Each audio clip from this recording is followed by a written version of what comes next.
Good evening. The opinions and statements voiced by our guests do not necessarily reflect the opinions of this network. Enjoy the shows.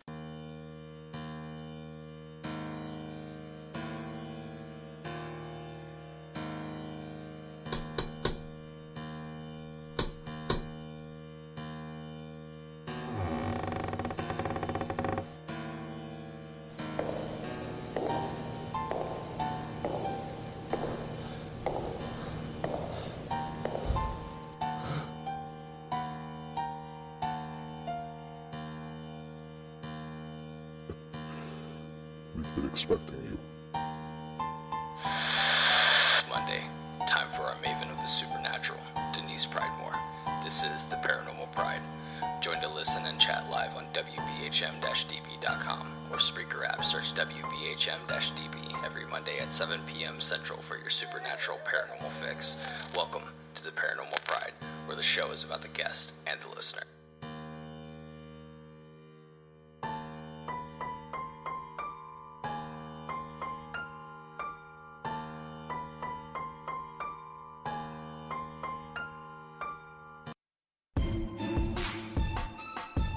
You are listening to WBHM Digital Broadcasting, the best in paranormal talk only on Paranormal Experience Radio. Broadcasting live out of Birmingham, Alabama. Welcome to the Paranormal Pride. I'm your host, Denise Pridemore, and I have a special guest for you guys tonight. I have Patti Negri. I have been excited about this since she turned around and answered me right away when I asked, and I was so excited because I didn't expect her to answer that fast. So I hope you guys are going to enjoy this because, well, even if you don't, I am. So it's going to be all about me tonight. No, it's going to be all about Patti, and we're going to have a great time. And if you don't know Patti, she was on Ghost Adventures, not just once, but multiple times. And you may remember her from the Halloween special at Zach's Haunted Museum there in Vegas. And she was the White Witch, and then the Dark Witch was down in the basement. And Patti made me laugh a lot in that one. Well, because I felt the turmoil between you and the other lady. I don't know if that was more of Zach going, hey, you guys need to have a little conflict, or you really had conflict. But she was a little bit weird. But I remember her from when they went overseas, but she made them feel weird anyway back then. So welcome, Patti, to the Paranormal Pride. Thank you so much. Thank you for having me. Yes, no, Zach doesn't tell us to do anything, honestly. He wants it as real and fresh, and I've done two at the museum episodes with Lady Snake, and that was all real. And like the first one was the one around the Ed Gaines Cauldron, and when Father Sebastian the Vampire was there, and Bloody Mary was there, and I had no idea that anybody was there. He just put me in that little gypsy wagon. Again, he keeps everybody separated. He doesn't tell you who's there. If I'm going into a haunted house, he doesn't tell me the history. I am kept sequestered. They will lock you. They'll leave you in the van. They'll leave you in a room. Anything they have to do. He wants it legit. Even the second one, the 4-hour special of Ghost Adventures, I knew everybody else was there. We all knew each other. Oops, sorry. We all knew each other was there. I was hanging in the room. We were sequestered together. It was great. Chris Fleming and Josh Gates and Michael and Mary and Justin Spurrier and Josh P. Warren. All these people. Lady Snake was kept at a whole different hotel. She was kept at a whole different room. He just always once said, "Oh yeah, and here's Lady Snake." Yeah, she was, she was kind of odd. Well, not odd, strange, I guess, is what I mean. Yeah. She made you think a little bit more about the dark side of things, and but like I said, I remembered her when I saw her.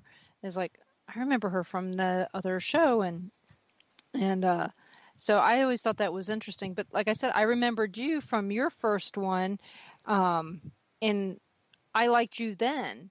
Aww. And I'm not one of those people that goes out and says, oh, well, this person was on TV. I need to talk to them right now. And it's just, I was getting to these, I told everybody, I said, I need to find some new guests to really get you guys thinking about stuff. So that's how you came about. Awesome. And so like for the next few weeks, I've got, well, next week I have a new guest. And then after that, I'm going to Vegas. So, Woohoo! well, my daughter's pregnant and she lives there. So, and my other daughter's there, and we haven't seen her since she left in September of last year. So, you know, it's time for us to go. We're going to take the long way to Vegas through Las Vegas, New Mexico. So we're going to go to Vegas twice. Awesome. Vegas to Vegas. I didn't even know there was a Las Vegas, New Mexico. Actually, I believe that Las Vegas is actually named after it. Oh, wow. And Las Vegas, New Mexico has a very dark history as being one of the baddest Old West towns that there was at one time. And their history goes back a lot further than some of the other Old West towns to like 1600. So it's going to be interesting. And, you know, the Ghost Adventures actually did the La Castaneda Hotel there. And we're not staying there. It's next to the train. I don't want to hear a train when I wake up in the morning. I told my husband, I said, we'll stay at the Haunted Plaza Hotel instead. And but we're also going through Dodge City, and a lot of the people from Dodge City went to Las Vegas. And so I'm just happy as long as we get to where we're going to see the daughter and the granddaughter, I'm happy. I mean, there's not much that's going to upset me. Although I've never been to the Haunted Museum yet. Oh, well, you're going, aren't you? No, I don't think it's open. A lot of things aren't open on the Strip still. And they're open. They are? Mm-hmm. Well, it would just depend on other things. Because, you know, like this Strip is the granddaughter's birthday. So that's always the most important. You know, we tell people all the time, family is the most important thing. So it is. That's what we plan on doing. And we've got to try to stay away from as many people as possible since the daughter's pregnant. Right. So that makes sense. But yeah. But again, they're not on the Strip. Know that they're all by themselves. Yeah. And I know that they're taking lots of protocols, and even when lots of people, they're each little tour is a small little group. But I understand completely. The museum will be there for years. You can see it next time. Well, we were going to drive by there when they were building it. It took so long to get it open. Yeah. You know, we're going to be open. We're going to be open, and then it wasn't. And then we're going to be open, and then it wasn't. And it was like, okay. So, but we've been going for years at this point, and like I was telling you off air, we know Justin because he used to live just down here in Chanute, Kansas, and so we're not that far away from where he was living before he moved to Vegas. So, and he doesn't live too far from where my daughter lives now in Vegas. Oh, so, awesome. And he's a good guy. I really like him. We met at a paranormal conference. I'd had him on my show, and then we met at a paranormal conference, and I saved him from getting yelled at by his wife because he had just bought really expensive sunglasses and he left them on my table. And I was like, okay, well, I found him, made sure he got them back before he left, because Kansas City to Chanute is a little drive. So he always remembers me because of that. And I have him coming up to be on a show as a tribute show to a friend of ours that passed. So I'm going to be talking to him for that. So like I said, he is a good guy. I really like him.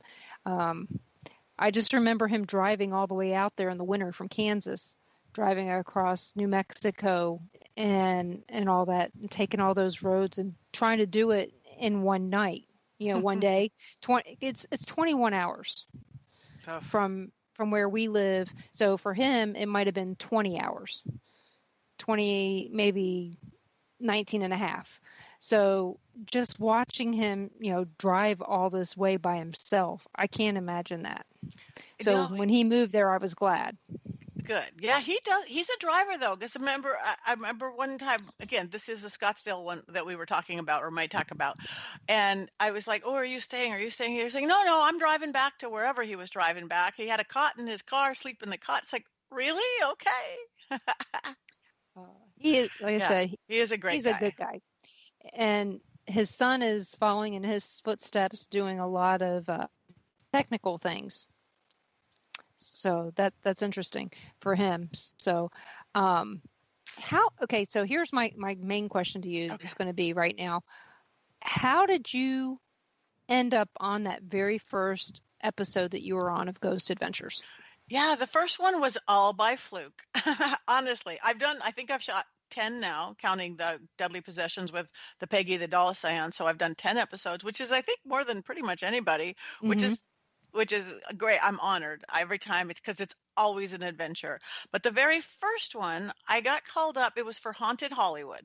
And somehow they had called me up because they had known that I had seen the spirit of Charlie Chaplin at the bar. I used to do like ghost tours and I used to do shows at the American Legion Hall. And I don't know, maybe the guy who ran the place said, oh, there's this medium girl who has seen Charlie Chaplin there. So I got called up. It was just like literally come over that day, just like what they, like what you did, like when you just that one person comes and gets interviewed, the one local person. But somehow I think they just kind of figured out who I was. I mean, I've been in Hollywood a long time and I've been doing I've done a lot of TV much more before Ghost Adventures. And I think they figured out that, number one, I'm a legit medium, psychic and medium. TV is my milieu. It's what I do. And so they just started calling me. It's like, oh, we need a seance here, or let's test whatever this is, have Patti show up and walk through it. And then it got to the point I would even send them a couple places like, oh gosh, you got to go to this Reseda house. You guys have got to go. So on episodes like that, I'm less involved because again, they want it real. They want it legit. So I will show up at the beginning. Same thing with the Pasadena Ritual House. Mm-hmm. They won't have me go in and tell them what happened because I know what happened, Right. Yeah, because that does take away a little bit from the legitimacy at that point, because you've been there, you've done that. And when they asked me to do mine, I was an hour and a half away. But I was the tour guide, even though I lived an hour and a half away. And my favorite part, I told Ron this, when Jeff called me, I was excited to talk to Jeff. I love Jeff Ballinger. And so I didn't care about anything else. I told my husband, I said, if my part doesn't get on TV, I don't care. I got to talk to Jeff. and he's like, really? And I go, yeah. And that's how it was. So when I found out that I really was on there, because, a lot of parts do get cut. Oh, yeah. And because they do a lot of interviews and some of them don't make it. And a friend of mine, she did one for down in Springfield, Missouri at the Pythian Castle, and her part got cut, but yet it was really interesting. But they went a different route with what they were doing. And then, here's one that's kind of funny at McPike Mansion. McPike Mansion. It was funny. We were listening to the show, we were watching it, and all of a sudden there was an EVP that they caught. It was my voice.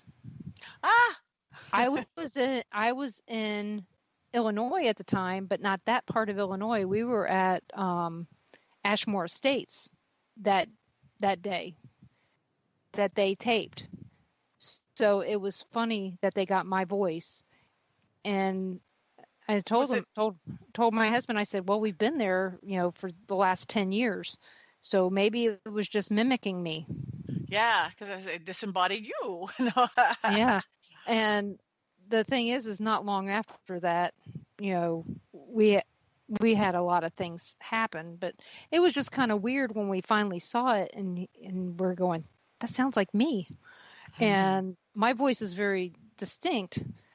So it just really hit us that was weird. Yeah, we were in Illinois, but we were still like 2 hours away because we weren't asked to be there, so we weren't going to show up.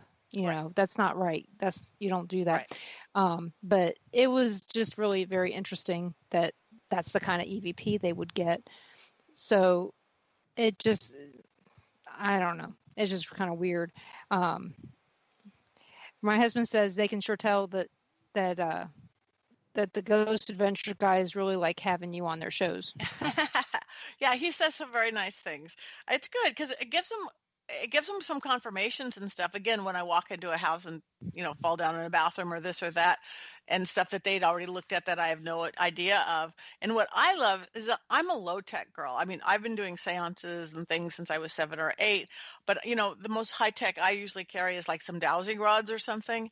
But and for the first time when I was seeing things like I'm explaining something that happens and Billy or Jay's in the other room with the SLS camera, showing on an SLS exactly what I'm explaining, to me it's like, yeah, that's what I see. How'd you guys do that? That's amazing. So yeah, we have so many adventures. Again, a lot of it doesn't make it on because people don't realize that they shoot for like 4 big days for 43 minutes. So Right. They just have to get their story in the best that they can. Right. And sometimes things don't happen, so they fill in with other stuff too. Like the one in Jamaica. The one in Jamaica, they filled in with a lot of goofing off, playing soccer and other stuff. So, I mean, I know that happens. So, and that's the reality of it. Sometimes there's not a lot of stuff so you have to use the goofing off stuff to fill in the space. So, but yeah. Are you doing any more things with them? I never know until it happens. Literally, I actually just talked to one of their producers. Was looking for something specific here, but I'm like, I'm sorry, I cleared that. It's all clear. We do that backwards thing often because one of the things I do, I'm clearing spaces and clearing houses and stuff. That's why every once in a while I go, ooh, you guys might like this, and they do or they don't. They vet it out, but they were looking for something in a certain area, so maybe, but we'll see. One thing I did see. Okay, I watch Days of Our Lives. It's been on TV since I was, born. I was born in 65. Yeah, so I was born in 65. It started in November of 65, and someone in my family has watched it this whole time. So I know almost every show except for the last month because our TV has Dish is fighting with them, with that channel. But I know everybody, and you were on one episode in 1986. One of my first TV things. Oh my God. You didn't see that, did you? Yeah, I did. Oh my God. I don't know that I don't remember it. I know that I saw it because I was pregnant at the time and I was sitting at home waiting to have a baby. So I know that I saw it. The thing is I can't picture you, but I remember the storyline. So, and so I was reading through your IMDb and I was like, huh. And you were on Miami Vice. Yeah, I did a lot of Miami Vices, but I did a lot of voiceover. So again, just like your voice on Ghost Adventures, if anybody listens closely, though I don't have it as distinctive a voice, I used to do a lot of their ADR and voices. I even did one episode where I had to they didn't like some woman's voice and I had to redo her voice, like match up the voice. And that's the first time I had ever done that too. So, so my voice is on way more Miami Vices than I am, but. Well, a friend of mine that I filmed a film with, I was the liaison and I was in the film. Richard Grund was also in Miami Vice for only, I think, one show, but he was also a bodyguard back in the day. So I remember him sharing his, he happened to be on and he taped it with his phone, the clip, and said, look, this is me back then, So it's funny, you guys may have crossed paths, may not even know that you did. Yeah. Hollywood's a small town. It's as weird as it seems, this of itself, it's a small town. You run into people again and that, oh yeah, we did that in like 1980, whatever, or 1990 something. You know, it's kind of cool that way. Yeah, Actually. I was actually in Hollywood in 1986. Oh wow. When I was pregnant with that same kid. I was 5 months pregnant. Was the last time that I was there. My husband was working at Beverly Center. Yep. Putting in shoplifting detection systems, and flights there were cheap. And he goes, "Why don't you come out here?" Because he was going to be out there like I think it was like a month or something. So I don't know, but we're at our first break. Everybody, you're listening to WBHM Digital Broadcasting out of Birmingham, Alabama. We'll be back with Patti Negri here in just a few minutes.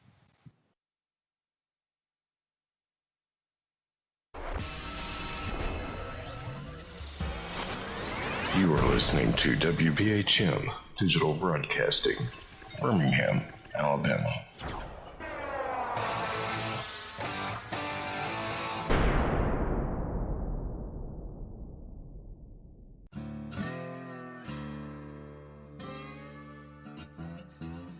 Oh, come on. I'm Southern, but... nope. That'll do. Hello.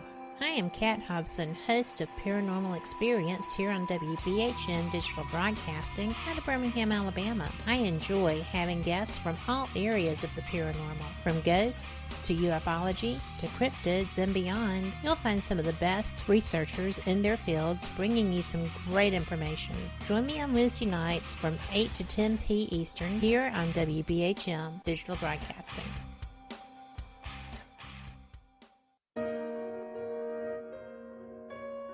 You are listening to WBHM Digital Broadcasting, the best in paranormal talk radio.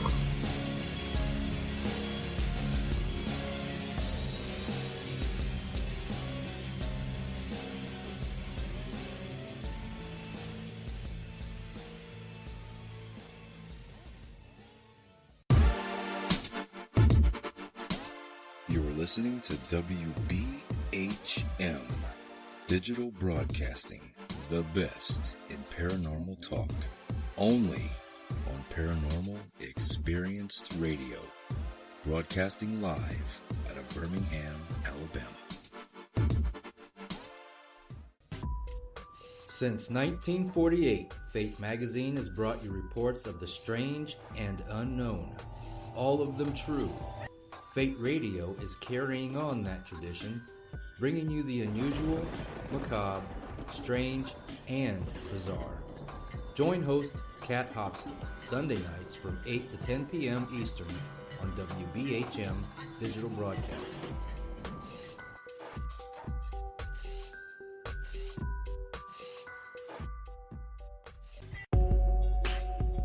You are listening to WBHM Digital Broadcasting, the best in paranormal talk, only on Paranormal Experience Radio, broadcasting live out of Birmingham, Alabama.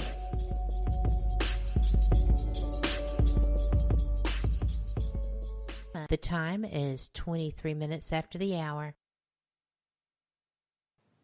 Welcome back to the Paranormal Pride. I'm your host, Denise Pridemore, and my guest tonight is Patti Negri. Hopefully you remember her from Ghost Adventures. And Gary really likes his dowsing rods. And I collect them. And Gary has used his dowsing rods to find graves, and to find other things that are missing around the house, things like that. So he enjoys his dowsing rods. He has the thickest dowsing rods I've ever seen. Really? Yes, they're very thick and very heavy, because he made my husband a pair just like them. That's right. I have them a little bit thick because some are too thin, and my thin ones actually bend, like with energy of spirit. It's not me bending them.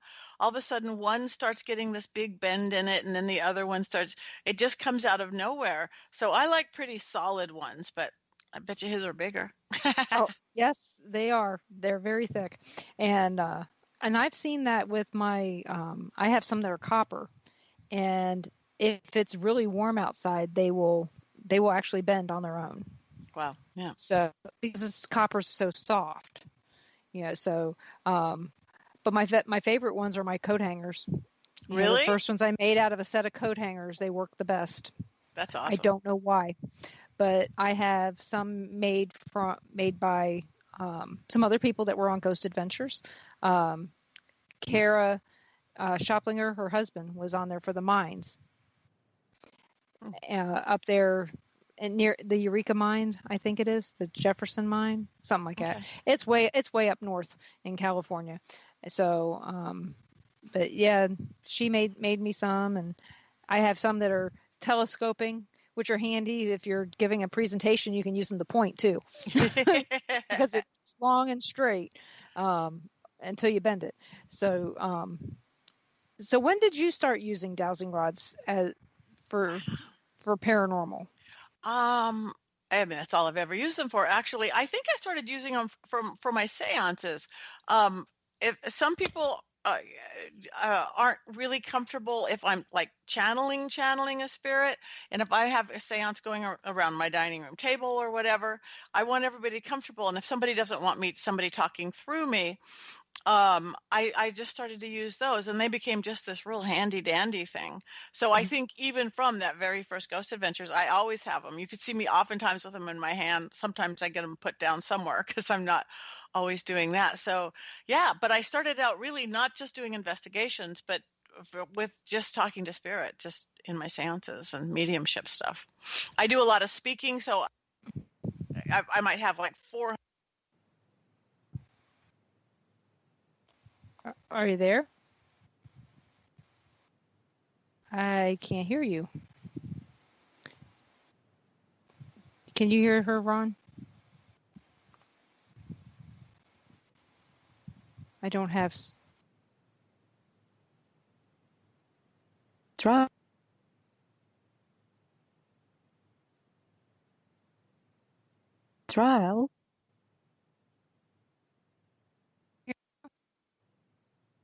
Kat, can you hear me? Okay. Hello? Hi. Okay. Can you guys hear us now, Ron? Hopefully we all come back. I don't know what happened. All I did was look down and saw that there was no light on my headset. Hello. I'm here. What? Okay. Probably, which we'll talk about that. Okay. Can you guys hear us now? Ron? Okay, he says he can hear us. We're all good. Okay. Back to the dowsing rods. You said you were doing seances and other things in the beginning. Were you doing tours along with those seances, or just suddenly started, you realized, hey, I'm spirits, I'm going to do these seances, and then I'm going to invite people or sell tickets, or what?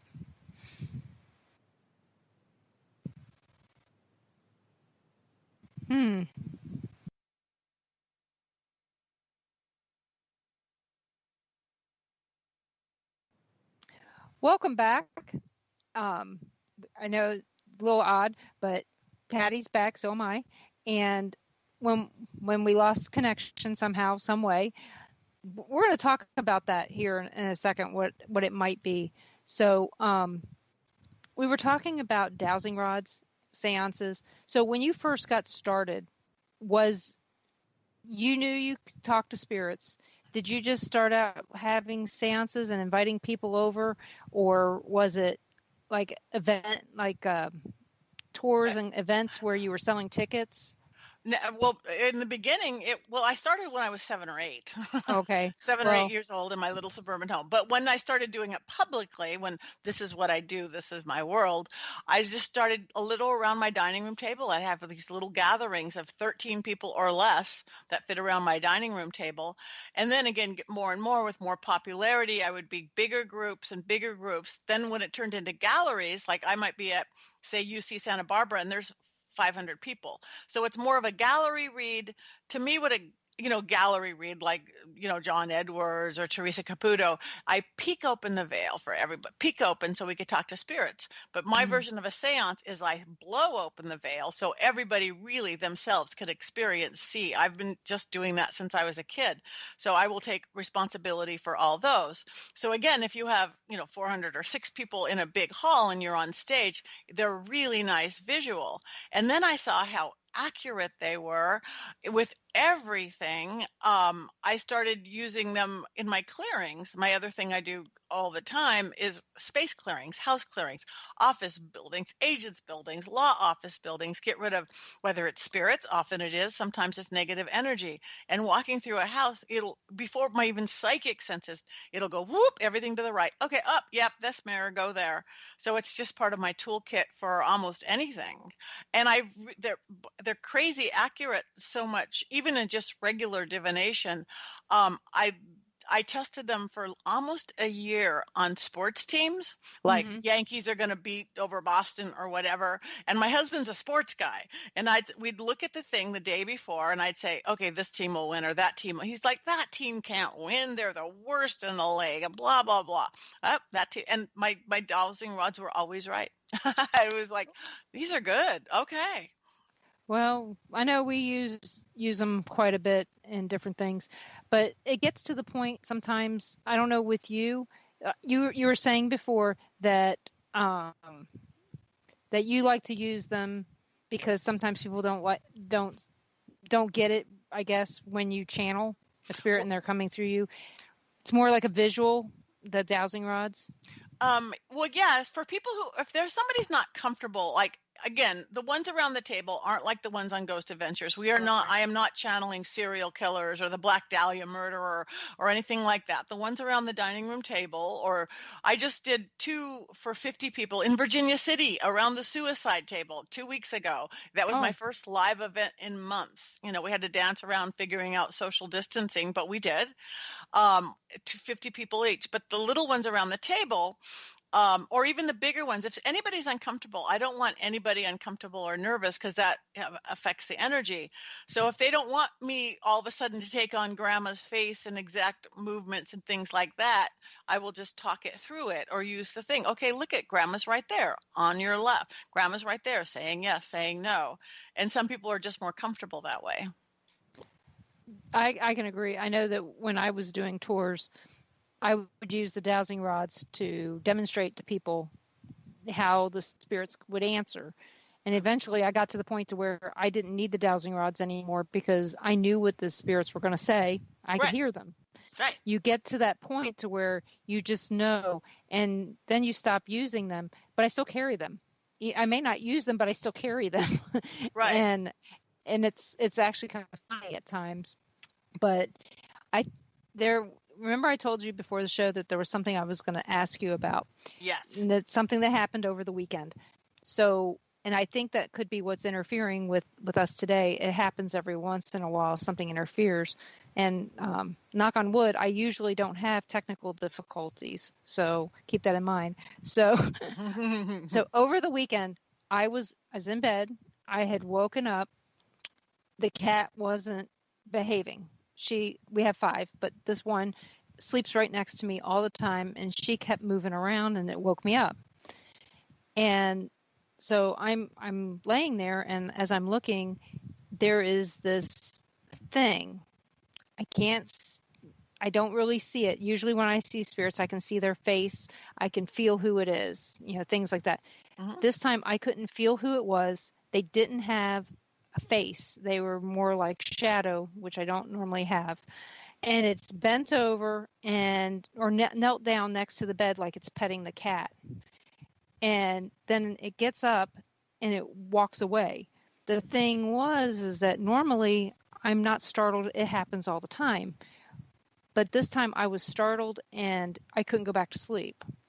It made me feel like there was something not right about whatever this was that was in my room. Right. Do you have any feeling as to what I might have saw? What I'm feeling really quick, it felt like literally passing by spirit.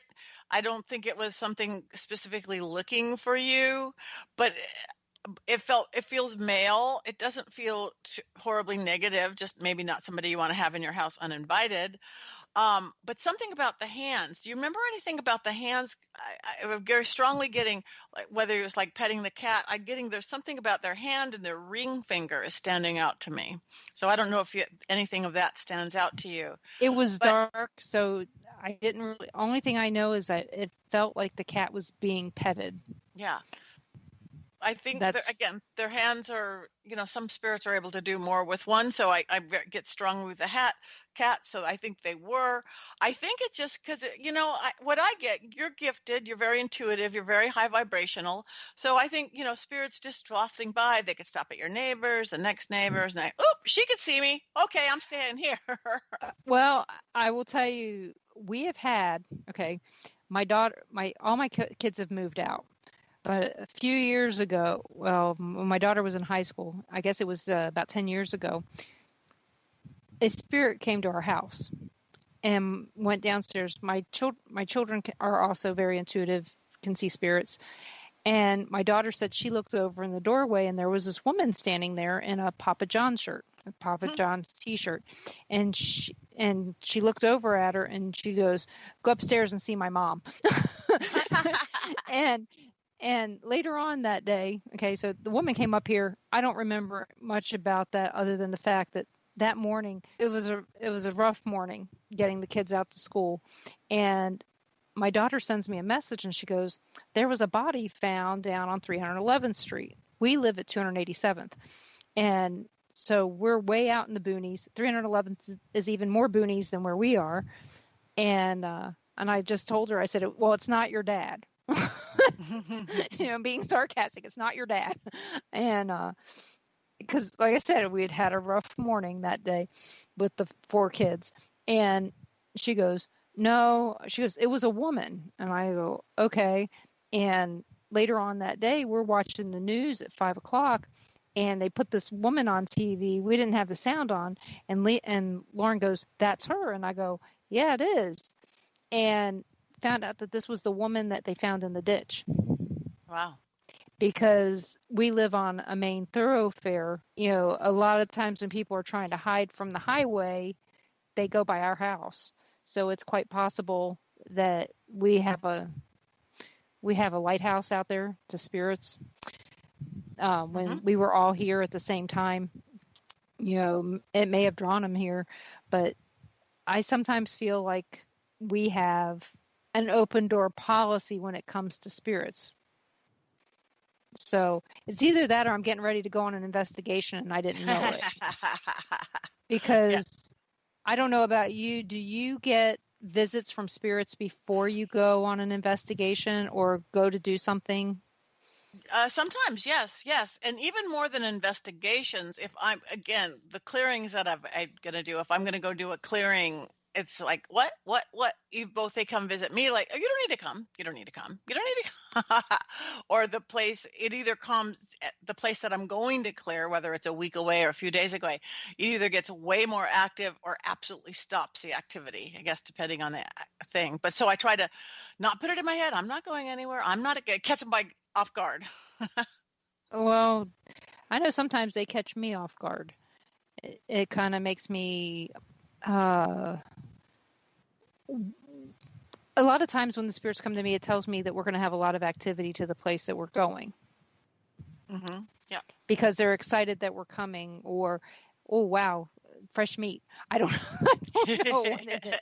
Again, you have an open sign on. Yep. So, but we do have a question in chat. It's from April. She's my cousin. And I'm proud that she's my cousin and she listens. She goes, "What did your school friends think since you started at such a young age talking to spirits?" Well, I was really, really shy. So honestly, I had a very, very small group of friends. They were just kind of used to me. We did interesting things, but I don't think as a rule, if kids in school would have, "What? Patty talks to dead people. What? Patty has all these imaginary friends that aren't imaginary at all. Even on the magical side of things, I would find myself, in the backyard picking rosemary and just knowing if I put rosemary in my mom's purse, it would draw money for her. It's just in the blood. But kids, I don't think what I can remember didn't think much of anything. Oh, I was shy, and really uh, shy. I don't see that, but I know nobody well, who knows me now can realize how shy I was. well, that's the thing. People know me now, and they wouldn't believe how, uh, let's see, how uncouth I was, or how I used to just say exactly what was on my mind in such a way that I didn't care if I hurt somebody's feelings. So I used to not have that sense to know when to shut up. So I do now. Working in the corporate world, you learn that. So, Right. But April has another question. She goes, "What do you think of Zach, or did you get a read on him?" Oh, yeah, he is brilliant. He is great. I love that man. He's got a magic about him. That's true. Believe me, I get calls every day from all over the world. No, it's just fine. It's just his magic. He's really, really intuitive himself. He takes it on. And the coolest thing about him and the crew is that they're 120% committed. They really are. I mean, you know that from working on him. I mean, before, I used to watch the show a little bit, but not a whole lot. And I used to kind of, like a lot of people think, oh, who are these big macho guys in tight t-shirts who, terrorize the ghost and run like a little girl when a pin drops. But the second I got there, I go, oh my God, it's just, they are that child. They have that childlike wonder. They are committed 120 and 130%. They put every cell of their body into it. That's why they're in their 21st season. That's why they're in their 11th plus year, because it's passion. It's real. And they love every second when it hasn't got old. It hasn't got old. Yeah, well, I'll tell you, my read on Zach was that he's a type A personality, and his name's going on that, and he wants it to be perfect. Yes, that too. Because the behind the scenes things are a lot different than some of the stuff that you see on TV. Right. You He's a multitasker. I mean, he could be, number one, he's starring the show. He's executive producing the show. He's directing as he goes. And it is we're like most TV shows, you've got 30, 40 people, and this guy's moving this light and this guy's, they're not, it's not just the four guys anymore. There's a couple crew members, but they do everything. It's more like an old fashioned theater company. It's like, Billy, bring over this light. Aaron, get that, do this, do that. But he's pretty good at multitasking, staying in the moment with whatever's going on and saying, we need this kind of a light over here. We need this over there. We got to catch it before the sunset over there. And then get the K2 meter, then get the SLS, and do, more than you guys see, because you guys on the TV people don't see the, the technical part of where you set up the camera here and getting the cords in. He's kind of like an octopus that way, multitasking and staying in the moment. Yeah, I mean, like I said, what I saw just basically told me, yes, he's a taskmaster when he has to be, but the rest of the time, his name's on it. You have to realize that type A personality is going to kick in when it needs to. And Aaron is such a sweet guy. Yeah. He is, but he's a loner when he's not on camera. He wants to be alone a lot, from what I saw. Of course, maybe because the time that it was, we were having tornadoes and hail and all this other crap. They probably were a little concerned. But that's just how I saw it. But, that doesn't mean I'm right. But, I've had to stand up for him. People ask me, how were you treated by Zach? I said, he treated me with respect as well as my family. And I don't care about what anybody else has to say. He treated me nice. Yeah, I have never been treated by anything but respect by all of them. When I show up, say I haven't done a show in whatever that season, it's like old Patty, it's Patty, all of them. They each have their own personality. They are all great. They each have their own way of how they clear everything. And they're all really close friends. it's a family, of course. Any group becomes a family, even counting the directors and the few other people in the crew and Jeff and whoever else is there, Griffin and all the guys. But again, it's passionate and they really are friends. Perfect. Well, you know what? We're going to go to our next break. Everyone, you're listening to WBHM Digital Broadcasting out of Birmingham, Alabama. We will be back shortly with Patti.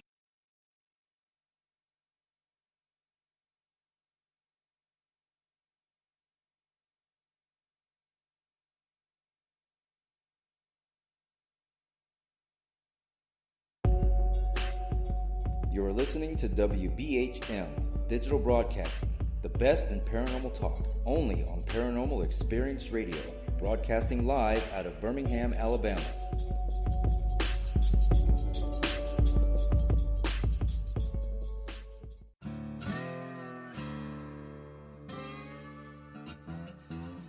Oh, come on. I'm Southern, but... nope. That'll do. Hello. I am Kat Hobson, host of Paranormal Experience here on WBHM Digital Broadcasting out of Birmingham, Alabama. I enjoy having guests from all areas of the paranormal, from ghosts to ufology to cryptids and beyond. You'll find some of the best researchers in their fields bringing you some great information. Join me on Wednesday nights from 8 to 10 p. Eastern here on WBHM Digital Broadcasting. Since 1948, Fate magazine has brought you reports of the strange and unknown, all of them true. Fate Radio is carrying on that tradition, bringing you the unusual, macabre, strange, and bizarre. Join host Kat Hobson Sunday nights from 8 to 10 p.m. Eastern on WBHM Digital Broadcasting.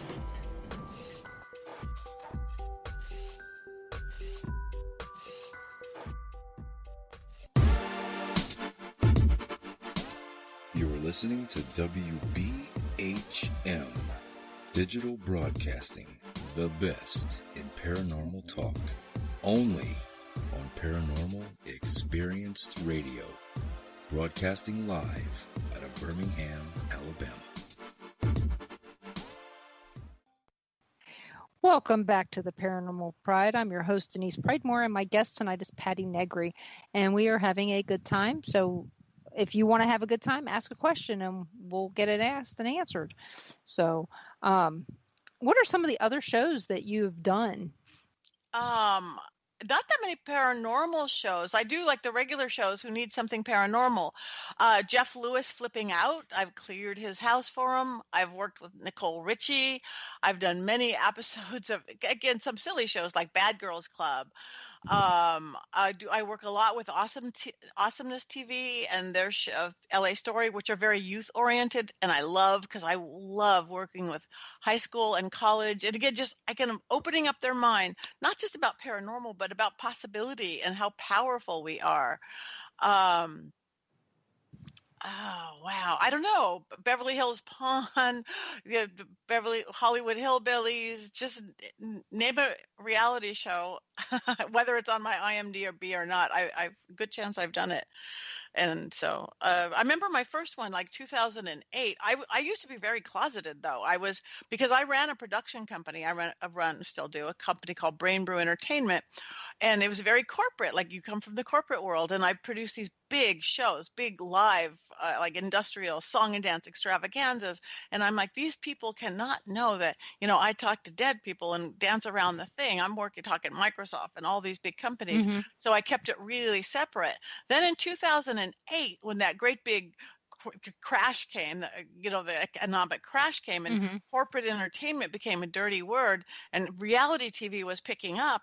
I remember getting a call from somebody. They're going, we need somebody who's really good at seance. We need a seance for this show called Mobile Home Disaster. I'm like, nope, I can't do it. I have to keep that very private, even though my private life was all of that. I went, no. They go, please, please, please. I'm like, well, what is it? They're going, it's Mobile Home Disaster on CMT, Country Music Television. And again, this is way back when. I go, well, nobody's going to watch that. Okay, I'll do it. And then I went and I fell in love with the genre. I also have a huge sketch comedy. I used to be a regular at the Comedy Store and all these places I used to tour. So it's like, oh my God, reality TV. They follow you around with up to 3 cameras. You get to do what you do.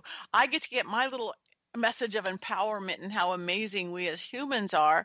So again, it was great, great, great. And we did the seance and I go, I love this, but no, that's no more.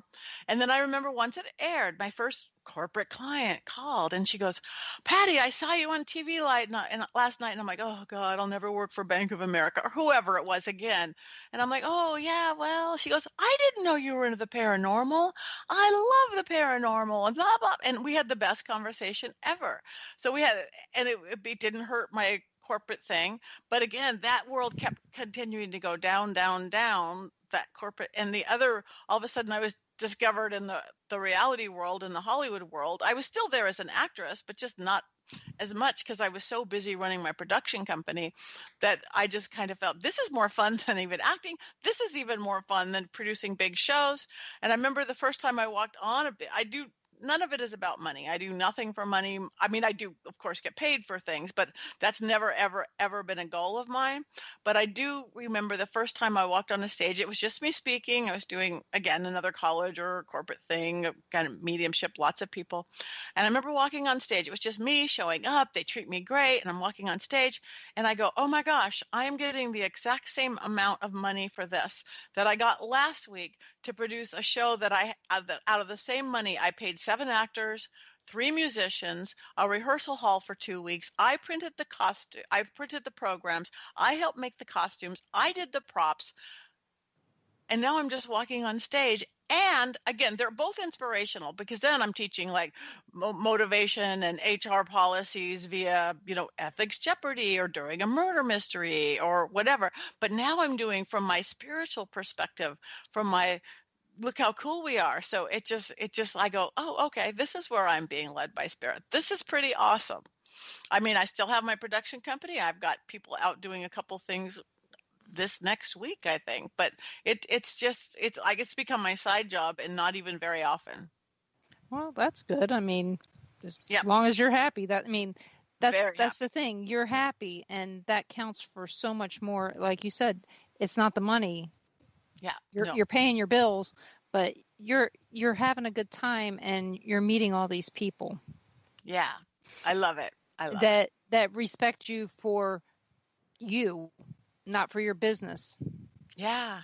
And again, I just like little light bulbs turning on. So, again, you're a corporate, you go to corporate conventions and those are great. And everybody's out to do something. Go to a paranormal convention and woohoo, everybody's there just to have fun.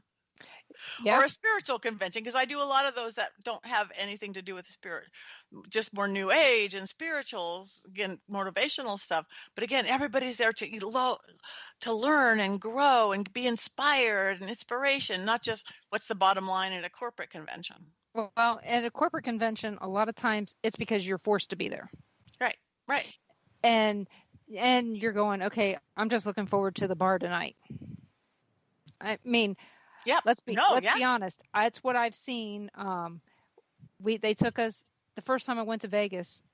I went with my boss. Okay, you never want to go to Vegas with your boss and be staying in a hotel that has burlesque girls on the tables. Makes you feel really small and overdressed. Actually, I was fully dressed and I felt overdressed. Or underdressed still. I wanted more clothes. But yeah, they had to stay at Planet Hollywood and it's like, this doesn't seem like the right place for this meeting, at the time. And so I kind of laughed. But like I said, that was the first time I'd ever been there. I had no clue what to expect. Luckily, my boss, he had 4 kids and a wife. He was just kind of walking through, not paying attention to anything. Neither was I. But I do happen to see stuff. I do pay attention to what's going on around me. But I can say that during those meetings, I was just looking forward to when we were going to go eat that night. Right. And so it didn't matter who was talking, no matter how good they were. I was still looking forward to when I was going to go eat. So, and I will tell you at paranormal conferences and stuff, yeah, I'm looking at who do I get to meet. Yeah. And I'm excited to meet each person, no matter who they are. I'm excited to meet them. And that's how people probably feel when they meet you. You've been on TV. I know when right after I was first on TV, a lot of people saw me and said, I know you. And I'd put my glasses on, and then they go, oh, you are on Ghost Adventures, because I don't wear my glasses. They're on the top of my head. And that's when I realized, great, there's going to be people that are going to be watching me because I was on TV. Because of that, I have stalkers. Do you have stalkers? Well, I have a few, overzealous fans, I'm going to say. I don't even use that term because I don't want to turn it big negative. I'm very careful. And remember, I'm not just a psychic. I'm not just a medium. I'm not just a paranormal investigator. I'm a witch. I'm a good witch. I don't do anything negative, but I'm really good at warding. I'm really good at protection methods. I'm really, really good. So, I'm insanely public for who I am. Yes, I do get, recognized in the grocery store, but I do still have people come to my home, not during COVID, but I have people come to my home. My address is very public, but I'm really good at my magic. Well, we're going to talk about that magic after the top of the hour, because I don't know anything about witchcraft. I don't know anything about that, only that I know that you are a witch. So I will talk to you about that after that. So, I am going to ask you this question. April asks, have you ever had someone come up in a reading that really scared you or wasn't meant to be present at that reading? So basically a spirit. Oh, so like a private one-on-one reading, like my regular sessions with people? I would assume so. Well, yeah. Again, I'm pretty good at directing who gets to come in or not, unless we're really looking at something, like if somebody really has an attachment or something. So it's dealing with it. But I have studied for 30 plus years psychic protection. I can't talk. Psychic protection techniques, cosmologies, belief systems, science, occult science, metaphysics. I could talk to you deity in almost any belief systems or religion. So I know. And I work elementally, and one of my gifts is I see energy. So again, I feel pretty confident, even going in some of the darker places on Ghost Adventures, or I've had some crazy things. I've had literally, not on Ghost Adventures, but another show, I've had somebody burst into flames in front of me, but I said, okay, I know how to shut this down. So when working with people, yes, I get scared like anybody else, but I feel like I've got all the right tools. I've got all the right education. I've got all the right gifts within me to deal with it. But yeah, even you certainly get some big old scary thing shows up. It's like, hello. Okay, I'm not going to show fear because I know that would just feed a negative energy. I'm not going to show anger. That would just feed a negative energy. But since I was talking to spirits, again, as a toddler, I just kind of knew that this realm, this three-dimensional realm, was our realm, this world, that they really had to play by our rules unless we gave them our power. And most people just give them their power, again, with that fear or anger or and you just give away your power. And since I was a little tiny thing, it's like, no, this is mine. You can't have that. And guess what? They go away. And you get into deep, deep demonic or really dark spirits, it's a little harder to do, but 90 high 90 something percent of the time, I go in with that full belief that I'm in charge, and therefore I am. Again, on a Ghost Adventures, or my crazy thing that happened was at Marilyn Manson's house, then you could say, okay, I want to know what's here, and I want to take the consequences for what's here, but I still never give up full control. But so circle back around to April's question.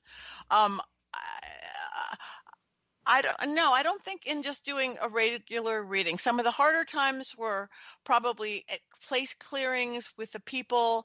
And some of those have been really funny too. I've literally got the ghost of Aaron Spelling, the old TV producer from Love Boat Fantasy, out of the house, haunting the new people who live there. And I'm like going, this is the funniest, weirdest, scariest, most. I'm banishing Aaron Spelling from Spelling Manor. Right. Well, you know what? We're going to come back and talk some more. We're at the top of the hour break. So everybody, this is your time to go get another drink or snack, whatever, take the dog out. You're listening to WBHM Digital Broadcasting out of Birmingham, Alabama. We'll be back with Patti in just a few minutes. It might seem impossible, but even now, you can get the pandemic updates you need, alongside uplifting moments that keep you going. Stay connected with stories for every side of you, from NPR and your listener-supported local NPR station. Live from NPR News, I'm Jack Speer. The Republican National Convention gavelled in from Charlotte, North Carolina this morning. But as NPR's Sam Gringlass reports, primetime events will continue this evening from an auditorium in Washington, D.C. President Trump's son, Don Jr., and Senator Tim Scott, the lone black Republican in the United States Senate, will headline the convention's first night. Former UN Secretary Nikki Haley will also get top billing. At the GOP gathering in Charlotte, RNC Chair Ronna McDaniel called the Democrats' convention depressing. Our party is unified, our supporters are energized, and now we will go forward confident in our cause of re-electing President Trump and Vice President Pence in 70 days from now. President Trump made a surprise appearance in North Carolina, speaking for nearly an hour at the indoor gathering of delegates who made his nomination official. Sam Gringlass, NPR News. New York's Democratic Attorney General is asking a court to enforce subpoenas in an investigation into whether Donald Trump's businesses inflated assets on financial statements. State Attorney General Letitia James, in a petition filed today naming the Trump Organization and other business entities. It also names Eric Trump, the president's son. The Attorney General is looking at whether the Trump Organization inflated the value of its assets as it sought to secure loans, tax breaks, and other economic benefits. Former Republican Senator Jeff Flake of Arizona is endorsing Joe Biden for president. From member station KJZZ in Phoenix, Jimmy Jenkins reports Flake says it will be the first time he's voted for a Democratic candidate for president. Citing President Trump's defiance of the intelligence community, his treatment of allies, and a litany of other complaints, Flake says he cannot support a man who he believes is damaging the country. In a live-streamed address, Flake posed a question to fellow Republicans who believe in the power of conservative ideas. Will we be in a better position to make the conservative case for governing after 4 more years of this administration? For Flake, the answer is a hard no. He argues it is no longer enough to simply register disapproval of President Trump. He must be replaced. Arizona is considered a key battleground state in the election. For NPR News, I'm Jimmy Jenkins in Phoenix. World Health Organization officials say using plasma from those who have recovered from COVID-19 to treat those who are sick is still considered to be an experimental therapy. That preliminary results on whether the technique works remain inconclusive. President Trump over the weekend approved an emergency authorization of so-called convalescent plasma for the treatment of COVID-19. WHO's chief scientist says studies on the effectiveness of the technique have been small so far. Stocks continued their record run-up. The Dow gained 378 points. The Nasdaq was up 67 points today. You're listening to NPR. The popular Chinese-owned video app TikTok is taking aim at the Trump administration's efforts to ban it from the U.S. amid security concerns. Owned by Chinese company ByteDance, TikTok contends the app poses no threat. A suit filed today in federal court against the Commerce Department, President Trump, and Commerce Secretary Wilbur Ross. The company saying it's seeking to prevent the U.S. government from banning TikTok without, quote, due process. Scientists in Hong Kong say they have studied a patient who was infected twice with the coronavirus. NPR's Richard Harris has more. The 33-year-old man first got sick in March with a headache, sore throat, and fever that lasted 3 days. He tested positive for the coronavirus. Long after he recovered, he traveled to Europe. When he returned home in July, he tested positive again at the airport. However, the second time around, he did not have any symptoms, so it could well be that his immune system was primed for a second exposure and successfully protected him. This is the clearest evidence to date that people can get infected a second time with the coronavirus, though it's only a single case, so it's not clear whether this is just a fluke. The research has been accepted for publication in a journal published by the Infectious Diseases Society of America. Richard Harris, NPR News. One thing that has been shifted by the coronavirus, requirements concerning carry-out cocktails and other alcoholic beverages. A total of 33 states and the District of Columbia are temporarily allowing carry-out cocktails during the pandemic, up from just 2 previously. Struggling restaurants say it's a lifeline, allowing them to rehire bartenders and pay rent during the coronavirus pandemic, which has severely cut back on the number of people dining out. I'm Jack Spear, NPR News. Welcome back to the Paranormal Pride. I'm your host, Denise Pridemore, and my guest tonight is Patti Negri. And we are going to talk about the rest of the questions we have in the chat before we get to the witchcraft. But I think some of the questions in chat have to do with that as well. Another question from April is, she asked if you do remote viewing as well. I do a little bit of remote viewing, not a lot, because I'm always so right in the moment and doing with whatever I'm doing. I've just never put that much effort, time, or thought into it. Every once in a while it'll come up. It's like, oh, okay, let's give it a try. I do probably more of it than I even thinking about doing it. Oh, I'm doing remote viewing right now. It's just part of whatever I'm working on or doing. But it's not one of my like, oh yes, I'm the remote viewer of the world. Nah. When you're doing readings and stuff, or even remote viewing, does it wear you out? It can. Again, I've gotten good over it. Of really kind of controlling my energy to an extent. But yes, when I have something that's like, probably use the same with an investigation, or when I have like there's a big ritual or there's a big this or a big seance night, what sometimes we call, and if we go really deep, I call it ritual hangover. You feel like you've been drinking, but you haven't been drinking. This weekend I had an insane week, and I did a conference for Texas, all virtual, and I worked 13 and a half hours the first day, 16 and a half hours the second day. I forget what, 8.5 hours the third day. Each of them was teaching workshops, doing private sessions with people in between, every single day, doing a seance, doing a workshop. And in between this full-time thing, I did one seance for a whole other group on Friday. I did one thing on Saturday and another thing on Sunday. And I thought I would be a blithering idiot today. So I think, okay, we're at night, we could do this. But I'm a Libra. I like balance. I go with balance. The other thing I do is I really know how to turn it off. My gift. I talk about dancing on both sides of the veil very much, or the crossing of the broom. And I think it makes my ability that much stronger when my switch is on, but then I turn my switch off when I go to the grocery store or do all my errands and regular stuff. I don't want to be seeing dead people. I don't want spirits talking to me. So it makes both sides stronger and makes for a really good holding on of the energy. But yes, if it's a really hard, say, 2-day shoot on Ghost Adventures, yeah, I'm going to be tired the next day. Well, yeah, that does take a lot out of you. That I do have another question that goes back to paranormal type stuff.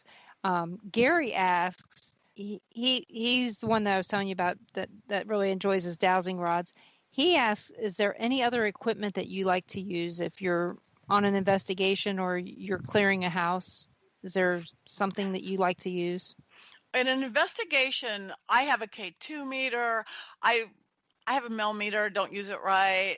The spirit box I throw across the room, but I work with people who have really cool equipment. I'm just going to say that. I have really cool equipment, and I let them carry it and I let them use it. I'll be there I'm going to use my senses, my spidey senses, and use that. Again, maybe the dowsing rod's just for pointing me in the right direction. But no, I don't. But I am surrounded with people that do. Now, house clearing, that's a different matter. I show up with 2 giant wicker baskets of every herb and oil and sound making chime and bell and broom. You can't clean the house without a broom and a wand. And I look like, metaphysical Mary Poppins when I show up at a house. I love a big cauldron to burn, the charcoal to burn, this. My clearings, even the tiniest apartment takes about 2 hours, but it's thorough and it's a whole new place when you're done, besides getting rid of whatever's negative energy, whether it's illness, anger, sadness, or ghosts or whatever, then I spend as much time filling it back up with it exactly what you want. Who gets to come in that front door? Only people invited in, people with respect. What comes in that window? Sunshine, this and that. So it's lots of tools on the clearings. I can see that. So now we're going to get into the witchcraft some. April has a comment. She says, I've read some more on magic in her ancient text. She's really into ancient texts. And she found one that said Ham, the son of Noah, was a magician, and they could change the sun, moon, and stars back then. And so, like I said, it's just a comment that she had. So how did you know that you were a witch? I think it's in the blood. Again, the term is just a chose because it fits best to what I'm doing. But like I said, when I was a little kid, besides seeing spirits, I just knew what to do with herbs and sounds. Even in my first seance, I knew what sounds, vibrational tones would lift the veil, what chants just came out of the inside of me. So I was raised without any kind of religion or belief system. My mom would have been a good, healthy Protestant. My dad would have been Jewish, except my grandfather was this extraordinarily famous psychoanalyst, psychologist, hung with a Hollywood set.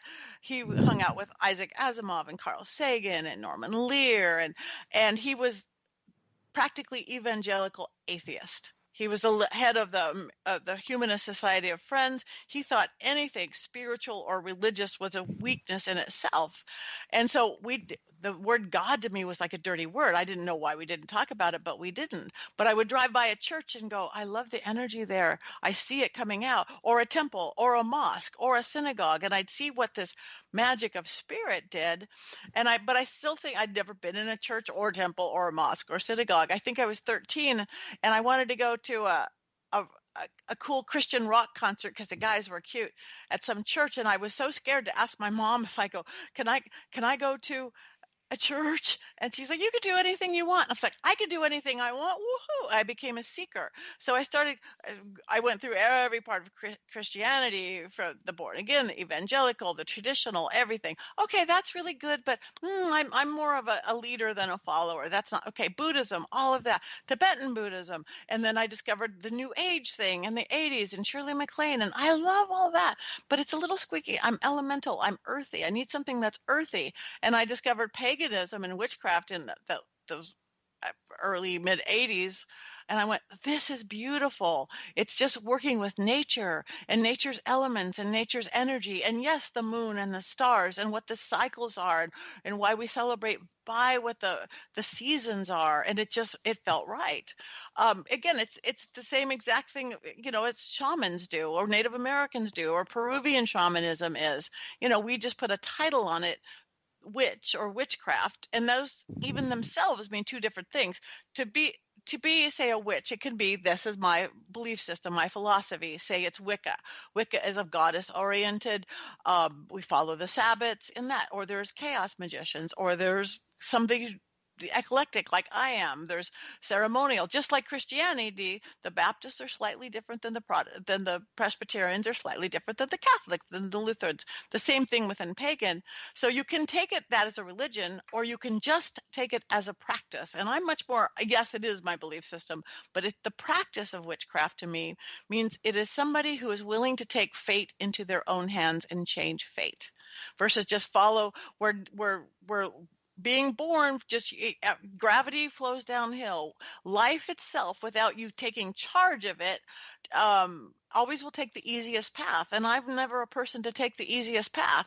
So it was like, oh, I like this. This is where, working within integrity, working within virtue and ethics, because that's where people who go into the craft to do a spell working, to do a ritual, it's like, if you do not know right from wrong, or ethics or integrity, that's when you're going to get in trouble. But if you know right from wrong, and this isn't a good thing to do, you won't get in trouble. It's working with light. It's working with love. That's all I work with. But I still can change the hands of fate as I go. So, like with a love spell, a good love spell is bring me the love of my life. A black magic love spell is bring me Bob down the street, because we don't have Bob's permission to do that. And yeah, there's lots of witches or people who practice the craft that will do it. I'm not one of them. And again, so it's a beautiful, empowering, self-empowering belief system where we're working with nature, we are working with the elements, and it in my world and understanding all of these, it doesn't conflict with anybody's belief system. It doesn't conflict with anything I know about Jesus or Christianity, not one iota. Sometimes what church teachings are, it does, because they say beware of this, but a lot of those were just control methods put into the 15 and 1600s. So I'm both. It is my belief system. I, believe in not just one big male God. I believe there is a feminine aspect to divinity. I do really work by moon cycles and Sabbats, and I'm also a practitioner of the craft. Again, I believe in magic. So that's where it came from. I was born into it. I was making weird mud pies out of knowing what to do with cinnamon when I was a kid. It's just in the blood. Well, you should just have them when you do a speaking. Have them play I Believe in Magic when you're walking out on stage. Exactly. They probably have. Well, I will tell you, when I was 13, that's when I started exploring all the different religions, because I've never been baptized. I'm the only person in my family that's never been baptized. And my mother said, you need to discover your religion, not a religion. I need to discover mine. And April's father was my uncle, and he was a minister, but he's not the only minister that was in my family. So, and I was raised Southern Baptist, hellfire, brimstone, all that stuff. If you dance, you're going to hell. It was just the way that it was. You didn't cuss in front of my grandmother because she was her Bible thumper, and she went to church every Sunday, and so did you when you were there. And so I learned a long time ago to explore other religions. And in college, I also took a Joseph Campbell honors class on religion, and learned a lot about religion and how all of them pretty much overlap. May not have the same names, but they all have a creation. Yep. They all have an end. But you'll find it when you're doing that. So I learned a lot, when I was 13, 14 years old. And then later on in my 20s, I learned about religion through Joseph Campbell's eyes. And, and I suggest people read into Joseph Campbell, because he has some amazing words. I mean, just words, and they will make you think. And a lot of what you've said should make people think a little bit about everything that's around them. So, that's what that's what again, working with people and all these times, people, again, give away their power. For one, they give away their power to other people. They give away their power to fear all the time. They give away to false self-limiting belief systems. And I'm not even talking just belief system, what we can or can't do. So that's when I wrote my book, Old World Magic for the Modern World. It's super simple, but it's just like, we are magic, you guys. We can do this. And yes, we are working with God's herbs and God's oil sometimes. We don't need to. They're just tools. You don't need anything but who you are. But people are amazing. We are amazing. We're resilient. Yeah. And that's April's going to find out exactly how resilient she is once she gets into her new house, after living in a camper with 7 boys for months. Wow. So, yeah. So I can't wait for the 27th to come so that she can walk through that front door and feel that rejuvenation of, yes, it's going to be a whole new start. I can't wait for that for her. But everybody, you're listening to WBHM Digital Broadcasting out of Birmingham, Alabama. We'll be back with Patti Negri in just a couple minutes.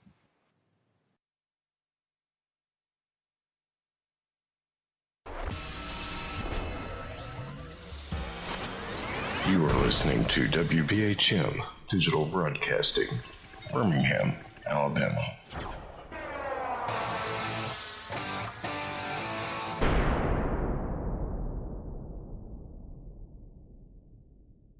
Thank you for listening to WBHM Digital Broadcasting out of Birmingham, Alabama. The time is 23 minutes after the hour.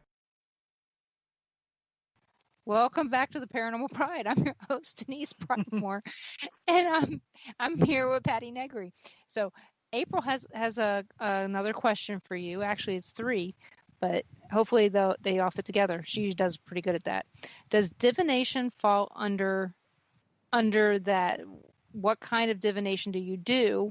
And like just using dowsing rods or other things? So she's asking about your craft and your beliefs and all that together. Okay. If when doing just divination, other than just me knowing, like you said, something you just know, that's just a tool I like to show the world. For divination, rods would be almost my big go-to. I'm not like a big pendulum person. I actually will work with. No, that's more communication than divination. No, I think I just work with spirit. I work with my own ability and dowsing rods. I have all sorts of other things, but that's what I do. But I don't consider. I guess that's part of my craft. I don't know. I don't know. I never put it together that way. I like that. Good question, April. She makes you think, and like I said, maybe being with 7 boys all day, she's. By the time nighttime comes around, she's like, I need some adult conversation. So this is where it's going to be. So, but are you working on anything now? Another book or an event? I've got some events. Again, I just got off. It was so yucky when COVID first hit, and I had a bunch of really good things planned. Virginia City was supposed to be earlier. We actually just did that, thankfully, and it turned out so good. I was supposed to do Vulture City Paracon. That got canceled altogether. We're still doing Slaughterhouse. Television-wise, that's just now coming back. I was just getting ready to I work with Trevor Moore a lot, who's a comedian. He's a really funny guy. He was back from I think the late 90s, The Whitest Kids You Know, and he had a show on Comedy Central. And I have this thing that I do with him on Comedy Central. It's the Trevor Moore Show. It's talk show format, but every show he solves all the problems in the world in a very funny way. But he's not one of those mean comedians. The first one out, we literally did. He did a marathon. We were 24 hours alive on television, and he kept me on for like 7 of them. So every hour we'd okay, we're going to solve global warming from 7 to 8. We're going to solve war from 8 to 9. We're going to solve this. And I'm kind of like his psychic sidekick on the side with dowsing rods, mind you. Yes, with dowsing rods. I use them a lot on that show. And we were just ready to go up and do another episode as COVID hit. And this whole town shut down. Hollywood has been a ghost town. The studio shut. They're just trying to get their protocols together now and come together. They're just trying to get it. But it's hard. There's insurance issues, all sorts of things. So TV's been a little bit on hold. Again, going super virtual. I teach now for a place called House of Intuition, of Zoom classes. The 3 days I just did in Texas was all Zoom. I'm doing seances by Zoom, and they work because it's almost like a ghost meter or a ghost thing. The electronics in the computers, everything hooked by Zoom, makes them just as accurate, just as authentic. I'm getting names, places, everything is attached just by doing it via Zoom. It's crazy. Other than that, I think I just kind of got off the road, even though most of it wasn't on the road. I just did a thing at the David Oman House. We did a big 2-day thing over this weekend as well. Again, I had double dutied it. And I don't even know what I have coming up other than a lot of virtual things. Well, at least you don't have to worry about the travel part. I know. And sleeping in an uncomfortable, lumpy bed, unless your bed is uncomfortable and lumpy anyway. But because a lot of times some of the places that you're put up aren't the nicest places. That's true. So in fact, that's the reason we're not staying at the La Castaneda. I don't want a train. It may be really nice beds, but I don't need the Amtrak waking me up at 5:00 in the morning. So, do you have a bucket list of things that you'd like to do? I haven't ever written it down as a bucket list, but I have things I want to do, travel places I want to do. Oh, that is one thing I have coming up. If anybody's interested, in May, because we're waiting till COVID, I'm leading a Game of Thrones haunted tour of Ireland. We are going to, yes, I'm so excited. This tour group, the lady who runs I don't know if you guys heard of the International Ghost Hunting Day, where everybody goes out on the same day. Those people, they have this beautiful tour company. So they've brought me in to do a Game of Thrones tour of Ireland castles. It's like 10 days, May 13 through 20 something. Oh yeah. I'm so excited. It's 8 nights and 9 days. 9 days and 8 nights. That's it. And it's about 1700 to 1850, depending upon which group you're going with. Because I saw Dave Spinks is on there, who's a friend of mine. Mike Ricksecker, another friend of mine. Ted Van Son, another friend of mine. And Sean Whittington. Okay. Well, they're not on this one. Mine's only 1,600. So come on mine. I think we have 10 spaces left because they do tours with different people. This one, to my knowledge, it's me and whoever else comes with me. Right. That's how theirs is too. Yeah. So yeah, this one's 1,600, which is really great. And we're going to be sleeping in castles and in little villages, no Sheratons or anything like that, which makes me so happy. But bucket list, I want to go to Turkey really bad because that's where my father's family comes from, and it's just the history it has there. I've made it as far as Greece, and it was amazing, and now I've got to get to Turkey. Paranormally wise, lots of places. Again, that's why I'm excited about Europe. I've done some France castles, and I did one from 1200. I have Genevieve Bugeaud at my seance table in a room that was built for seances in the year 1200. Got all these French ghosts, what I had to do a lot of deciphering. But I want to get more in Europe, that things are so much older than America. And in America, I want to get places back that I haven't been, to the east and to the south doing paranormal. I want to go to Gettysburg. I want to go to the Sally House, all these places that I've heard about and seen on TV for so long, but haven't got to yet. Well, I'll tell you, I grew up in Baltimore, so I got to go to Gettysburg before people talked about it being haunted, back in the 70s. And I have a cousin who has a house on Antietam. And, I also lived in New Jersey, so I used to go up to Garrett Mountain all the time when I was a kid. And I had no clue that was actually someplace that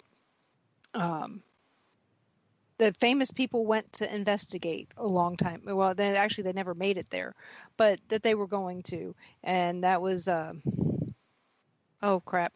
I just went completely blank. So, but that's okay. But, all these places that I've been, I never even thought about it before about, hey, this is just my normal everyday life. This is what I live. And, Edgar Allan Poe's house in Baltimore, big deal. No, I don't mean that sarcastic. It was a big deal. I could have went to jail.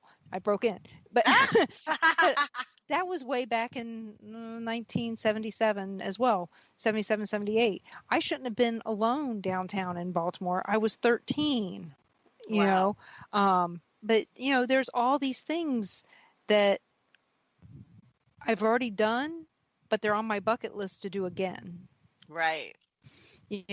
Like we've been out to the Pioneer Saloon out there in Vegas. Haven't investigated it, but I don't feel the need to, since I've already been out there a few times and I've seen some of the spirits. I don't need to go investigate it. And my granddaughter loves it. She thinks that the whole place was built for her. And that they do music just so she can dance. So it's that's better for me. We've been up to Tonopah and up, out to the Goldfield Hotel and things like that. Those are some things that are really interesting to me, the historic places. So I know you probably have the same thing, that places you just want to go back to just because it feels good to be there. Yeah, like Virginia City is one of those. I kind of like the spirits there. They're fun. Again, just got back from my second year there, and we get to go to Mackey Mansion and the Pioneer and all these places, like doing the seance at the suicide table was pretty. it's pretty awesome because this place, it's got the history. I've done Nevada City last year and Mullacolony Hill and a lot of the mining towns. I remember last year, I think I went to Butte, Montana, and not as an investigation. I was literally brought out by the people in the Chamber of Commerce to sadly figure out why it is such a suicide capital. And the second I got off the plane, I figured out why. It's the mining town. All the gold and silver and copper in them, all the mountains. It's right at the Continental Divide. There's 10,000 miles of tunnels under the town. And then they went to pit mining, and then now that's a toxic thing. It's like, it's a big old generator. So good is really good, bad is really bad, and ghosts are really active. Oh yeah. I mean, one of the places, Wyoming, huge suicide rates there per capita. Not that there's a lot of people in Wyoming, but per capita, there's more suicides there than anywhere. And people always said that it was because of the wind, that they could hear the voices in the wind. So are they hearing spirits in the wind? Or assuming that the spirits that they're hearing are wind? Right. And I mean, I remember stuff about that back in the early 80s, people talking about the high suicide rates up there. And it's like, well, how many people actually live in Wyoming? Because, it's so desolate. But when they explained it was per capita, it's like, well, it's not that many people when you think about it. But based on how many people live there, it's a lot. Right. So that just makes you wonder. And, I don't know. I could go on all day about that. Another question from April. She would like to know if you can share anything on the power of the circle in rituals. Oh, the power of the circle. Well, it's a delineation line for one, whether you're putting a protection circle around it. If you're working elementally, it's that's when whatever you in magical practice, you always work off a compass. A literal compass. It's a map because your compass is your roadmap going in and out of the veil, in and out of magical places. If you're working, whatever you put in the north of your compass, that's the what you're working. If you put earth in the north, you're working an elemental earth based, and that's what I usually work. Earth of earth, fire of earth, water of earth, air of earth. If you work an air-based system, you would put air in the north, so it's a spirit base. Fire of spirit, fire of air of fire, air of water. So a circle is a delineation point. So, even if I'm casting a circle for the seance, that again, no bad spirits are going to get in, only spirits we invited, good and light spirits, or if you're doing a ritual of some sort. So that's basically what it is. It's, yes, you could do, we're doing a big protection circle to do this thing, but it's boundaries. It's boundaries. And so the power is just in the boundary you're creating. Makes sense to me. Just like a lasso for the kids, April. Yep. It's a circle. Lasso those little suckers. So yeah, if you were looking in the chat room, Ron said he can't wait he wants to go to Ireland. Yes. But I think it's going to be more around our 38th wedding anniversary as opposed to this coming year. So we got a new baby coming in January in the family. So we know that we've got an extra trip to Vegas. So that takes a little bit of money driving out there, but who cares? I need the money for that. Yeah, Ireland will always be there. It will always be there. And I think I'm working with this beautiful tour group, again, who does these great things with paranormal people and stuff. We're planning things already for other things. So maybe 2022 we'll do it again, because she has all sorts of great Ireland tours. And she's a native. She's got the strong Irish brogue. She sings traditional Irish songs. So you're getting the real deal, not just some tour guide from wherever who goes everywhere. Yeah. My husband's shaking his head and giving me the thumbs up. So it's on his list. So because Ireland's been on his list, not only that, we also do the other kind of spirits too. We like distilleries. Oh, me too. and so and it's funny how so many distilleries are haunted. Why do you think? who knows why, but I just know that there's a lot of, like the ones in Kentucky seem to just have a lot of, they put their life into them. Yeah. And we've been to so many at this point. I can't even keep track of how many we've been to. I just know which ones are my favorite at this point. And the thing is I don't drink a lot. Ron's really likes his bourbon, and I'm more of a, hey, give me something flavored that's kind of light and fruity. I'm a light and fruity girl too. And but I always tease everybody that we go on our Spirit and Spirits tour. I find him a distillery, and I find me the ghosts, so that we can do both things at the same time.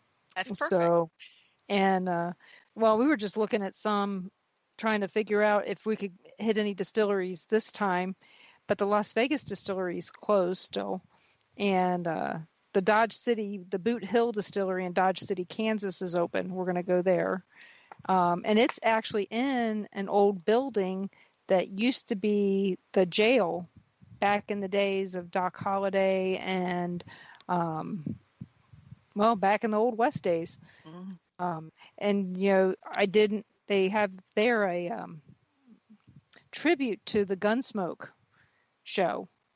I don't know if it was taped there or what. I don't want to know too much about the history before I get there, because we're going to take a walking tour, and the walking tour should give me the history of everything. And the whole walking tour is basically, it's on your cell phone. So you don't have to go and pay for a tour through the Chamber of Commerce or whatever. They provide all that for you, so you can just walk around and check it out. That's awesome. So I've never been, all these places that we're going before we get, well, except for one, that before we've been to Las Vegas, before we get there, we've never been. So we're just trying to find a different route to get from point A to point B. Mm-hmm. And, because one of those routes is fire. I-70 is closed due to the Pine Gulch forest fire. And, of course, I don't know how many forest fires there are right now, or wildfires, but there's a lot. My whole northern half of my state is horrible. Speaking of wineries, not distilleries, I was talking to somebody yesterday. She is surrounded by those fires up in the wine country, Napa, Sonoma. They're just, everybody's getting, it's terrible. Yeah, my daughter's husband's uncle lost his house up there 2 years ago in the fire. Yeah. And they were supposed to be moving back in this year. I don't know if they did. So I would hate to have, and they lost everything. I mean, they got out with just themselves and their dog. Wow. So it's sad. I wonder how much the fires draw spirits. I'm sure they do. Spirits get affected. Spirits to me get affected by what's going on now with this whole pandemic. Spirits are a little kind of edgy, just like people are. I know my friend Bloody Mary in New Orleans, the voodoo queen, she said the spirits after Katrina they went dead. Not they went dead. That sounds funny, doesn't it? They just went quiet for a while, just like, because, both sides of the veil. So I'm sure they're affected by fire. I'm sure. Well, one of the theories that we had was that all these people now suddenly working from home are now finding out that there's sounds in their houses that they didn't know about before. Yep. That their homes were haunted and they had no clue, which would explain 2 phone calls that I received over the weekend from different people about their hauntings. Of course, they don't realize that Kansas is quite a distance from Illinois. I mean, let's be honest, it is a little bit of a distance. But, that's one of the things that people are discovering is this is different than when you were working in the office, where you're now hearing what's going on in your home. So yeah, I've had the same thought. So great minds think alike, because I thought people aren't used to being home, and everybody's always in a rush, and people aren't in a rush. A lot of people just aren't working at all, and it gets that sense of urgency has just gone away, and it's like, wow, look at what's going on. It is odd to see how everything has. I mean, we used to sit here and at night we could look out the window and you'd see cars going. I mean, not consistently, but enough to where you noticed it. And then during the pandemic, after 7:00 at night, you wouldn't see a car.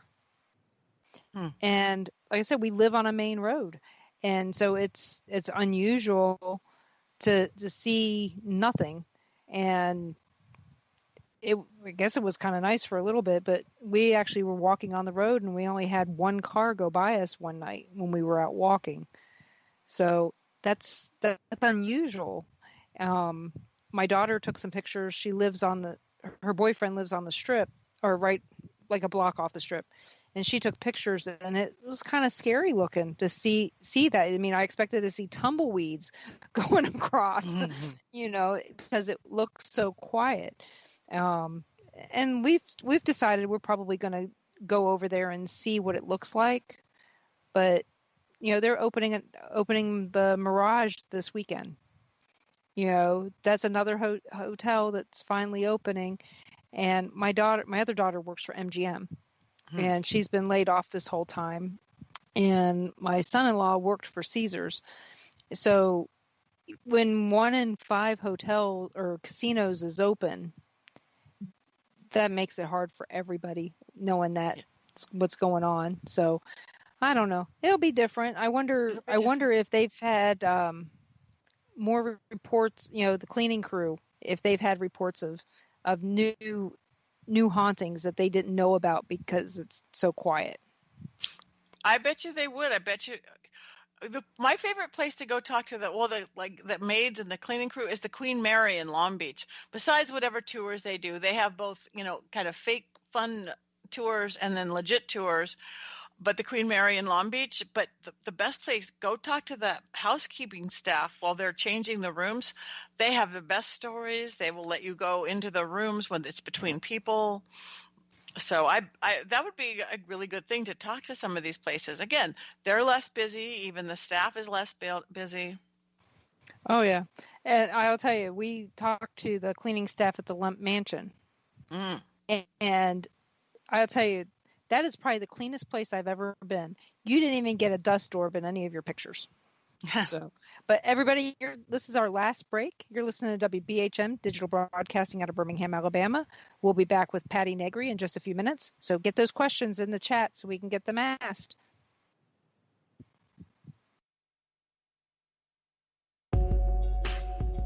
You are listening to WBHM Digital Broadcasting, the best in paranormal talk, only on Paranormal Experience Radio, broadcasting live out of Birmingham, Alabama.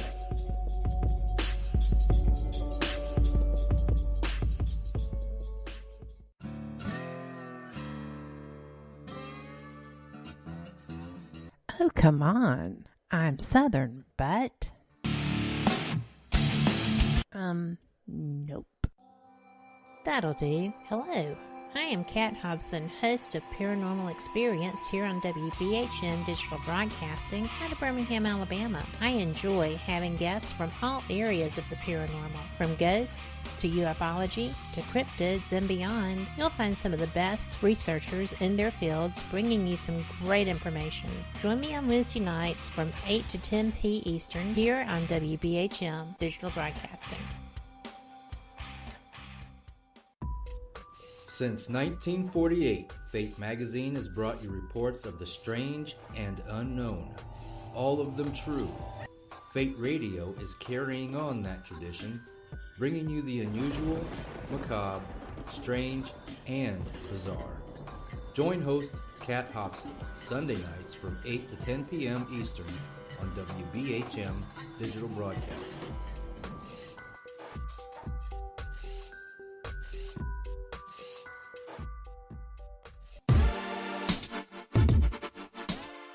Listening to WBHM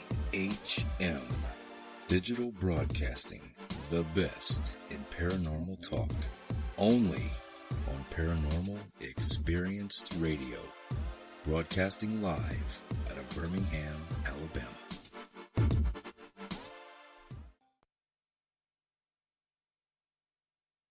Welcome back to the Paranormal Pride.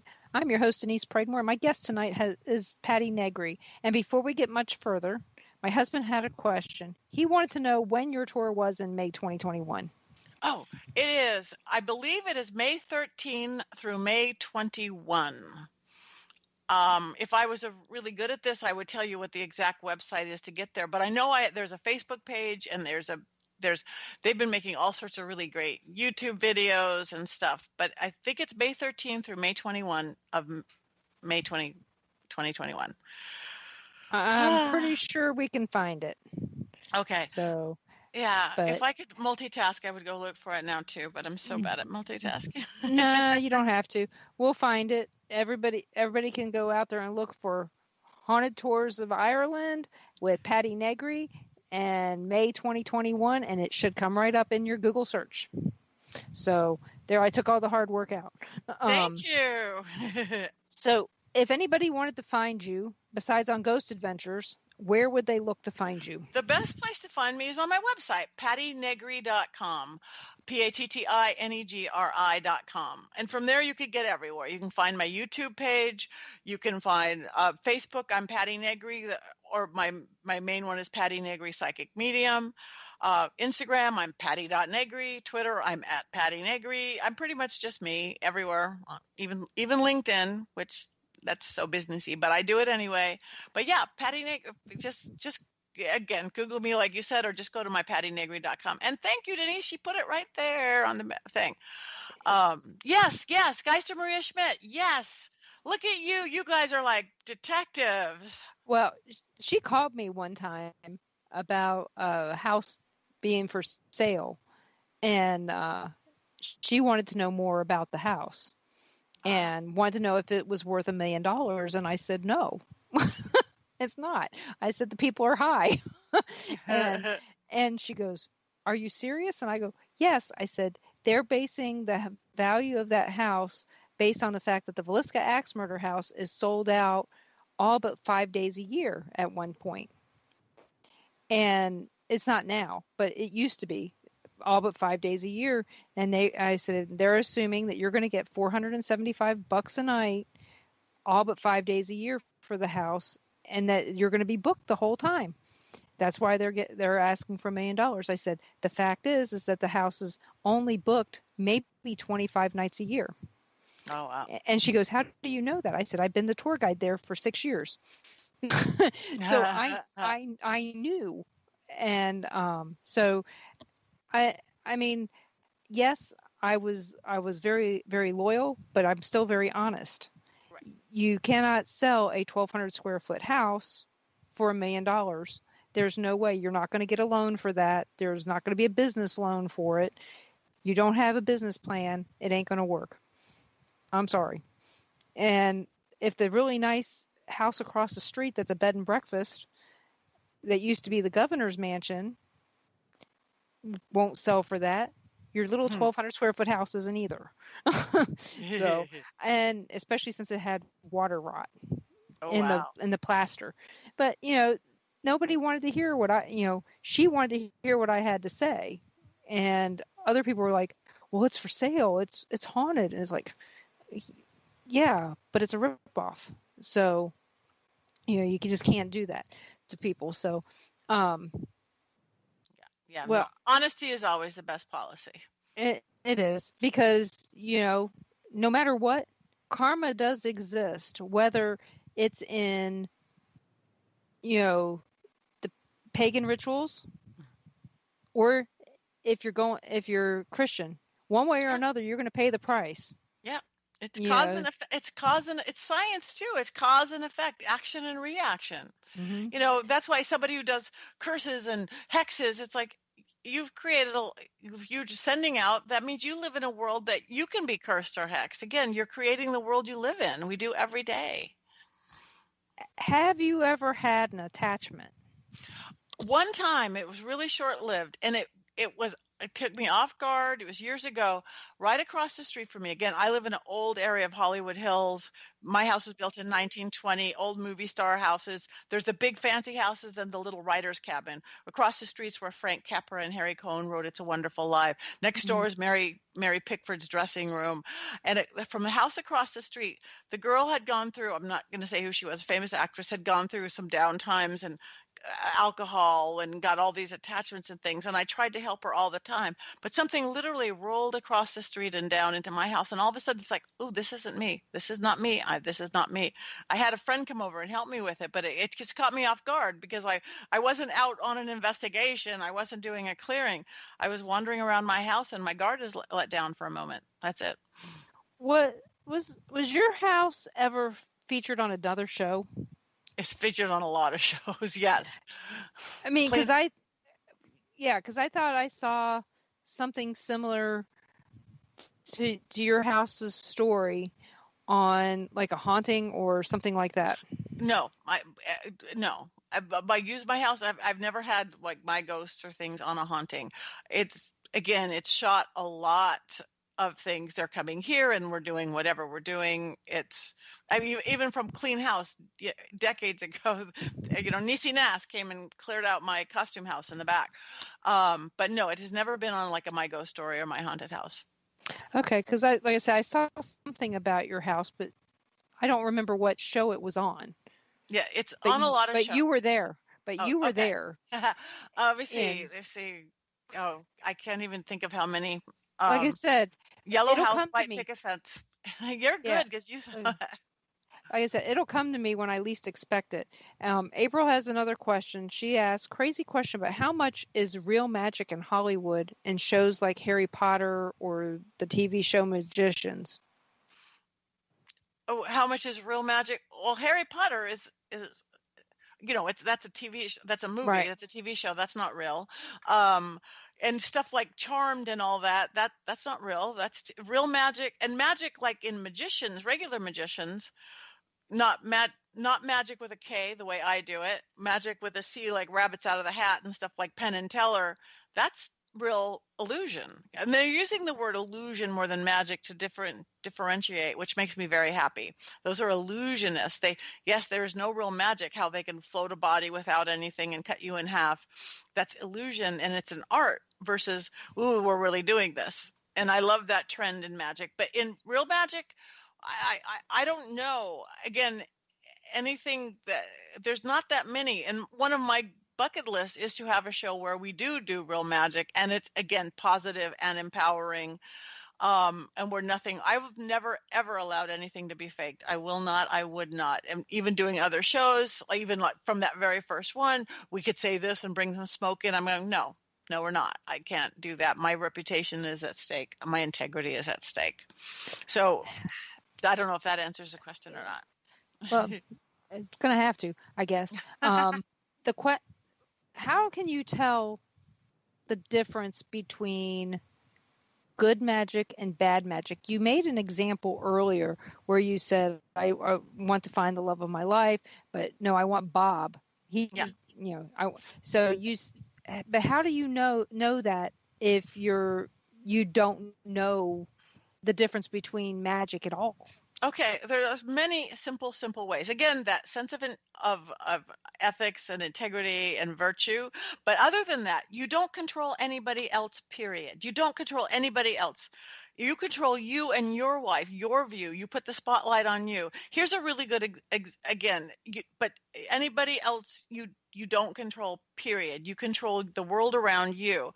Like I got on to use magic. I like my kind of challenges. It's like, I got on because I was told I'd be dead at 50. So instead I'm like, no, I'm not going to be dead at 50 because of illnesses. I went, no, I'm going to get on at 50, the TV show Wipeout, the world's largest obstacle course. If anybody remembers that, the big balls. Mm-hmm. So I literally used my magic to beat over 70,000 people to be picked to be on that show.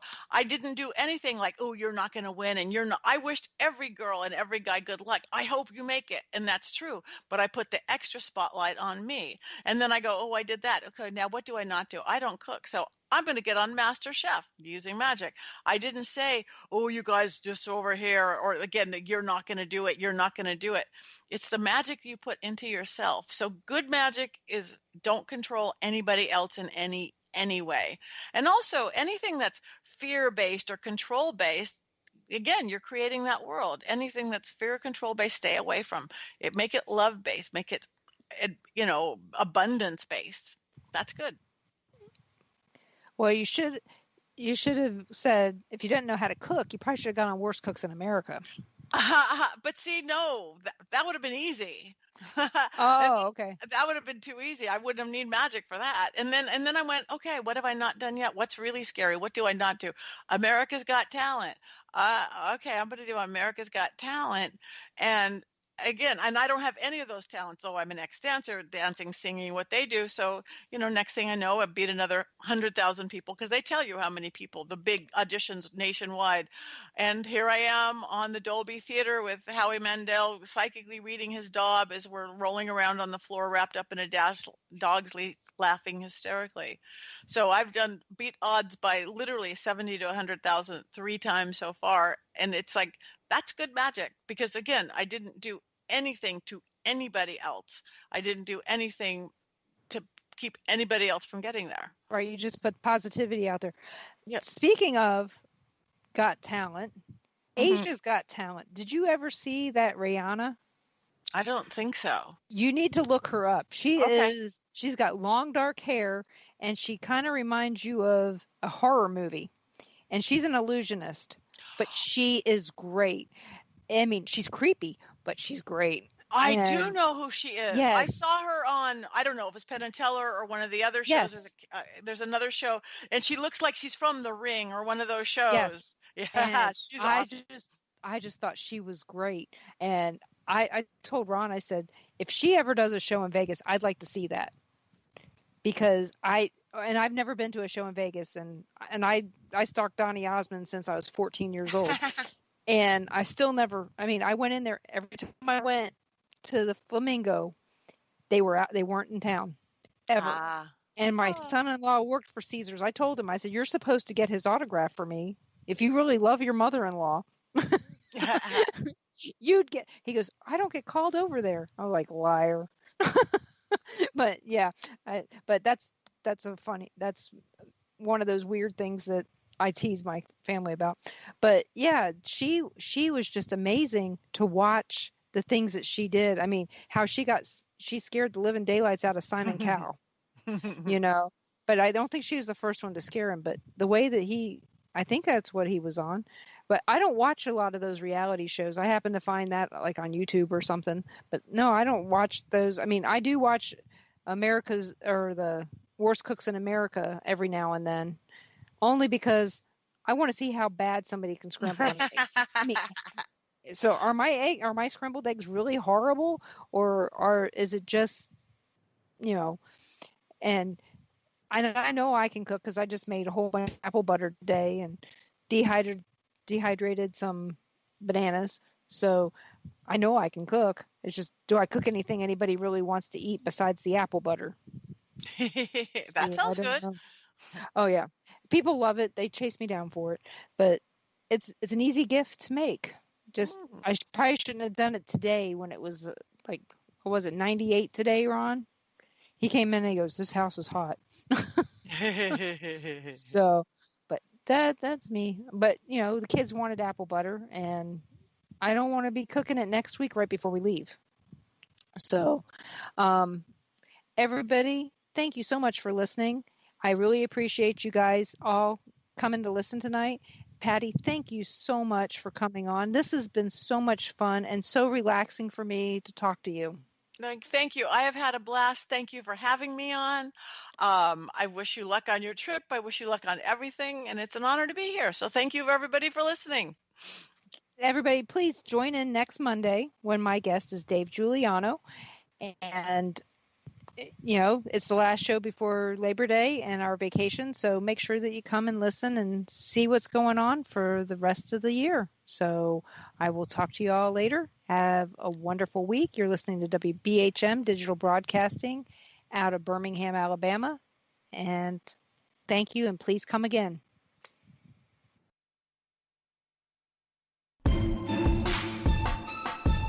You are listening to WBHM Digital Broadcasting, the best in paranormal talk only on Paranormal Experience Radio. Broadcasting live out of Birmingham, Alabama.